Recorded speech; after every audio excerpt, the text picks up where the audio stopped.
The days following Ngozi's death were filled with an eerie stillness that hung over Chijioke like a thick fog. As he sat in the sterile, cold cell, every second seemed to stretch into an eternity. His mind was a maze of confusion, guilt, and disbelief. How had his life, once full of promise and love, come to this? The accusations from his father-in-law, Chuka, echoed in his mind. "You killed my daughter for her heritage," Chuka had spat, his voice a mix of fury and sorrow. Chijioke could still see the fire in his eyes, the way his hands had trembled with rage as he pointed the finger at him. It was a brutal accusation.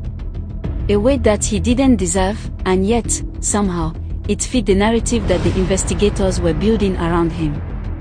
The police, led by a no-nonsense officer named Sergeant Adebayo, seemed determined to paint him as the prime suspect. They had found his fingerprints on the knife, a gruesome piece of evidence that only seemed to confirm the suspicion that had already been planted in the minds of Ngozi's parents. As Chijioke sat in his cell, the door creaked open. A guard stepped inside, followed by Sergeant Adebayo, whose grim expression did nothing to ease Chijioke's growing sense of dread. "Chijioke Okafor," the sergeant said, his voice hard, "You're still sticking to your story." Chijioke nodded, the truth burning in his throat. He could feel the walls closing in around him, suffocating him with the weight of their scrutiny. "I swear I didn't do it," he said, his voice barely above a whisper. "I loved her. I would never hurt her." Adebayo stared at him, his eyes cold and calculating. "But your fingerprints were on the weapon. That's not something we can just ignore, is it?"